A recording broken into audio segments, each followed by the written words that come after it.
Hey, it's Rob Vanovermeire, and welcome to the September 2020 market update. We are going to look at the month of August and see what is going on in this crazy year that we've had. You'll notice right up on the screen, we're looking at detached houses here, and it stayed relatively strong in August with a 30.54% absorption rate. Unfortunately, it's down from July. July was incredible, where we had 35%. So we did drop off, which, a lot of people are saying maybe that's a concern because there was maybe a pent-up demand, which there probably was. In terms of pricing, though, 488, 100,000 compared to August last year at 488, 400. So pricing is relatively similar from year over year. Year to date, we're at 478, 400. We finished the year at 484, 8. So we're slightly down in pricing year to date up until this point for detached houses. So relatively strong. I will say this, the market for detached houses at 30% is still pretty darn good. The low interest rates have definitely played a factor in this, and it's brought some people into the market. Here are more of the detailed numbers. 990 properties sold out of 3,242. So we still have a lot of people that go on the market that really struggle to accept what is fair market value. In the last month, I've actually been on several listing appointments where I just couldn't take the listing because the price that the seller wanted was just not realistic. And I noticed that they ended up listing with another agent, and they took that price, and of course they're still sitting there. And I do get it because if you bought your home in say 2015 or 2014 and you paid more for it, it's very hard to accept that it might actually be worth less than you paid. People struggle with that, but the reality is, even though the market is fairly good at this moment for detached houses, I'll say fairly good if I can use those words, there are still a lot of houses that aren't selling because of people not accepting the price. Buyers are looking for value. They always have, they always will. And at the end of the day, if a buyer can go to a similar house down the street, similar to yours, and it's lower priced and there's better value, they'll buy that house above yours. That's just how markets work. It's pretty simple. I think people know that. They just have a hard time accepting it.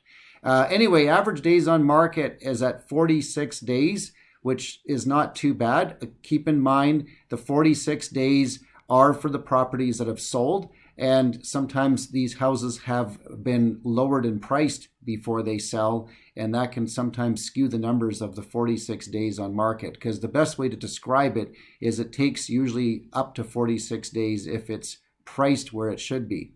Here's the market distribution. I love this chart. You can see that still the strongest market for detached homes is between $400,000 and $500,000. A lot of people are coming in, 31.55% of the market. So there's just a lot of people that can afford to buy those houses, especially with these interest rates. It's really made it attractive for people to come in. Still very strong, even under 400,000. 5 to 6 at 19.18%. That tells me we do have a fair amount of people moving up too. A lot of people who own the $450,000 home are now saying, well, maybe I should get into that larger home or more attractive home, and I'll do it now that the interest rates are low. And you can see the $600,000 to $700,000 range is also still pretty strong. And what's equally been impressive to me is the $1 million to $1.5 million. I mean, 3% of the market. Just to give you an idea, the peak of the market, that was sitting at about 5%. So 3% considering the year that we've had, because this is all year to date, that's still pretty darn impressive. So a lot of people are still buying houses that are more luxury houses too. It's still not the market it was 5 years ago, but it's still a pretty darn good market when you consider where we're at and where we've come from this year with COVID. Now, this is the attached properties. This includes condos as well, attached properties that are either non-condo or condominium. The absorption rate really drops off. Now we're down at 22.86%. If you look at where we are year to date, 314,850, and sorry, my apologies. We don't actually have a year to date. That's right. There was a little bit of a glitch in our system for getting the stats for attached properties. So I've only got what we ended at 2019, but I do have the amount of properties that sold for the month of August. That's 357 out of 1,562. So still very, very much a buyer's market when it comes to attached. This has not recovered to the same level that detached houses have for whatever reason. 60 days on market, it's taking longer. And this is our market distribution. And you can see the bulk of the properties that are selling are under $400,000. Even though, again, I'll say relatively decent. And I use that word relatively because, we've been through a lot this year. But for whatever reason, I'm just finding a lot of people not wanting condo fees. I don't know why that's such a big deal for so many buyers, but it seems to be a concern. And I'm sorry if you're a condo owner or you own a property that even I own a townhouse that has condo fees myself. And I actually understand the value of those condo fees. There is actually a lot of value in them. And I think a lot of times buyers just don't understand.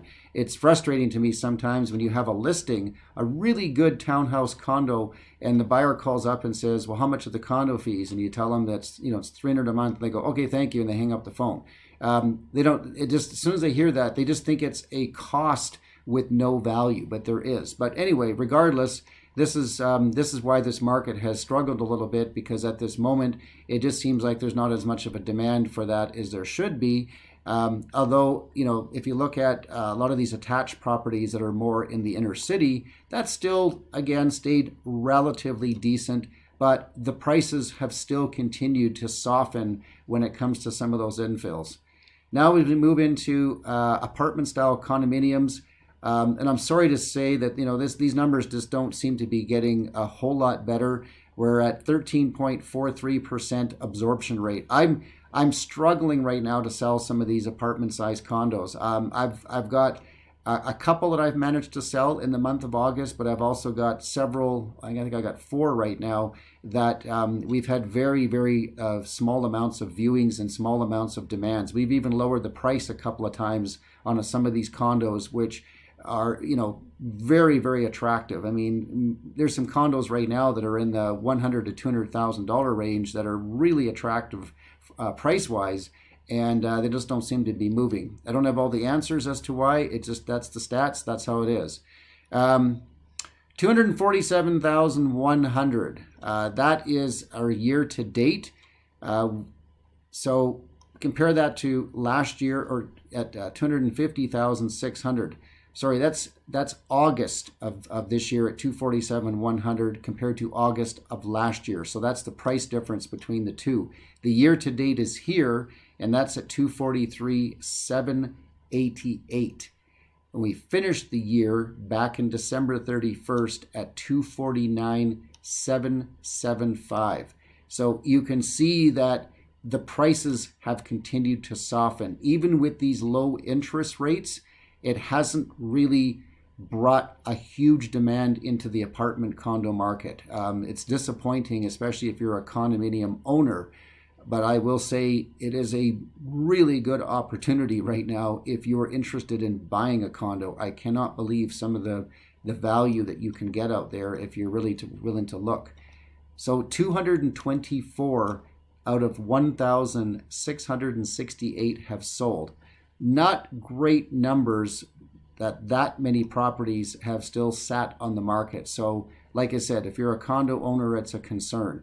I regularly get people asking me with condos, Rob, what should I do? Should I hang on? Should I sell? What is the decision I should make? It's not an easy decision. When you hang on, you're hoping that the market is going to improve.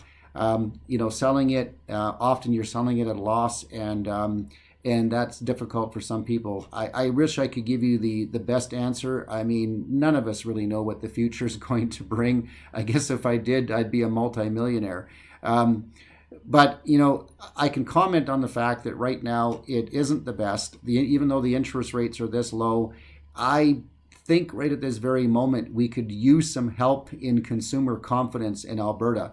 A lot of people I talk to are just worried that Alberta is not in a good place, and they're concerned that it's not going to be better next year. I personally have been in this province my whole life, and I've watched a lot of difficult cycles since I've gotten out of high school back in the 80s.